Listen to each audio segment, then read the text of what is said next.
What up?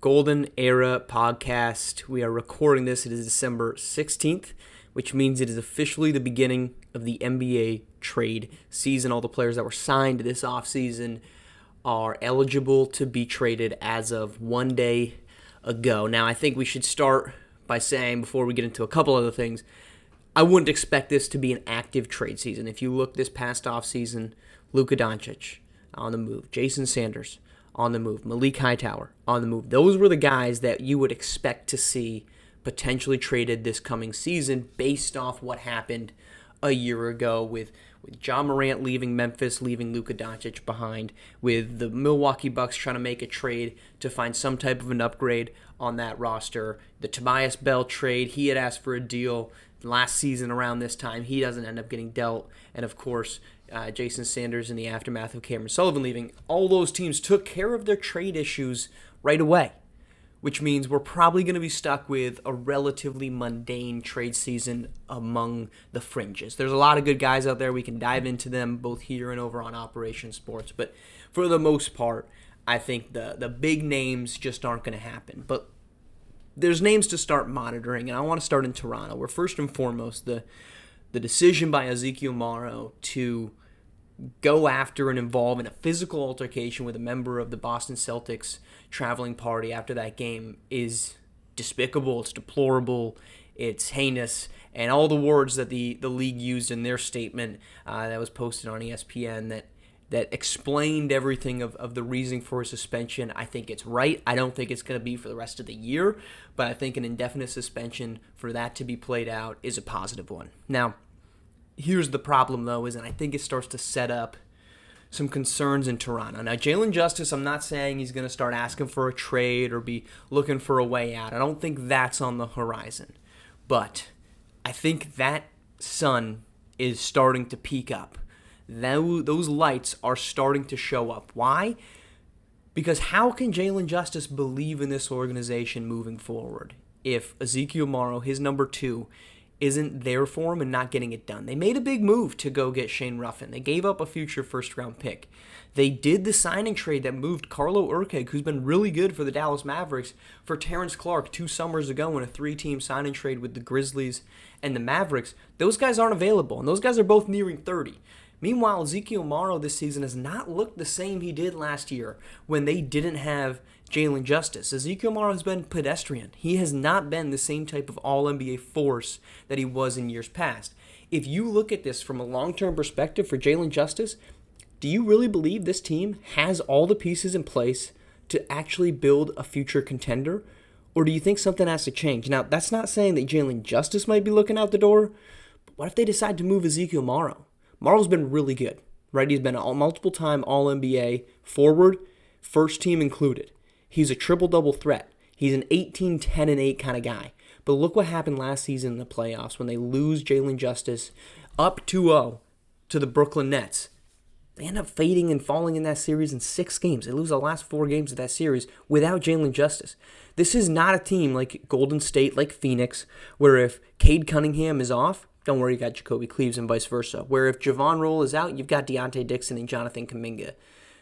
Look at Sacramento. Tyrese Alston carrying the show without Jason Sanders. Obviously, those teams are better with all their stars there. Can they stay afloat without him, though? They have been able to for the most part. The Kings are 3-5. They haven't been great, but they've been dealing with injuries on multiple parts of that roster. Meanwhile, the Raptors, do they have faith in Ezekiel Morrow to actually be that guy? 1, can he actually stay on the floor? But 2, when he's out there, is he going to be an elite piece? I think there's a major question mark about that viability in the long term. Meanwhile, let's go to Brooklyn. They're 0-2 since Louis Morgan came back from his knee injury. They were 17-7 without him, and Bryton Reed was an MVP candidate, shooting 20-plus points per game in all but 4 of those 24 games. 2 games back, and he's shooting sub-16 shots per game, 16 and 15 for 18 points in each of the last 2 games. This is a different roster with Louis Morgan back on it. It's a different hierarchy with Louis Morgan back on it. And I think it's reasonable to say, now that we've seen these examples of a Bryton Reed, Louis Morgan roster, that got you to the Eastern Conference Finals. A Rashawn Matthews-only roster, that got you to the second round. Meanwhile, a Bryton Reed, Rashawn Matthews lineup got you 17-7. That'd be number 2 in the Eastern Conference if they could do it. I don't think you're going to see a move right now because I think this is an organization that probably still wants to see what can we put together, what can we put out there that would be competitive with these three guys healthy. Can we make a run with those three guys? So I wouldn't expect to deal with Louis Morgan this trade deadline, but if they falter again this summer, I think that's a very real possibility. Then the question begs, would you do an Ezekiel Morrow for Louis Morgan swap? You would get a secondary scorer in Toronto that they just don't have behind Jalen Justice. You would get a second really dynamic forward to pair with Reed and Matthews in Brooklyn. Ezekiel Morrow doesn't need the ball. 18 shots a game, 18 points a game, that's good for him. Meanwhile, Rashawn Matthews is a 15 to 20 point per game scorer. That's perfect. But are you just swapping then the real issues that you've run into in Toronto right now and potentially the same issue that the Nets have run into with two ball-dominant guys trying to score the ball? Jalen Justice is the best player in basketball. Brighton Reed is probably in the top 10 in terms of guys that can go out and get you a bucket. Could they be maybe interchangeable for one another if you made a swap between the other two secondary stars on each team? Again, I don't think that's coming this summer or this season. But if we're looking at this summer, I think it's a very real possibility that we could see a deal involving those two. Now, is it a straight-up swap? I don't know. You look around the league. How far does Portland want to go with Savion White? They've been desperate to get a star. Is Savion White trying to move places? He and Brighton Reed played together at Kentucky before they went 1-2 back in 2025. Would they want to try to pair up? Would Jalen Justice try to get ahead of the curve and force his way out of Toronto? We don't know any of that. But the facts tell us that over time, this is what kind of happens. We get these cyclical experiences of good teams not being good enough and their star players either forcing their way out or forcing the team to make some type of deal. It happened in Phoenix. It happened in Cleveland. It happened in Sacramento. It happened in Memphis. Some of them turn out to be positive. The last 3 years, it's been all Golden State.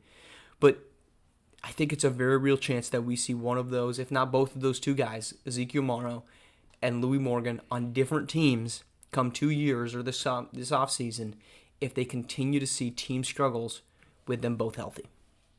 All right, we're back. 2 big broadcast games. Make sure you're tuning into both of those right here on the channel. And then we're coming back with a Golden Era podcast in about a week. We'll see you then.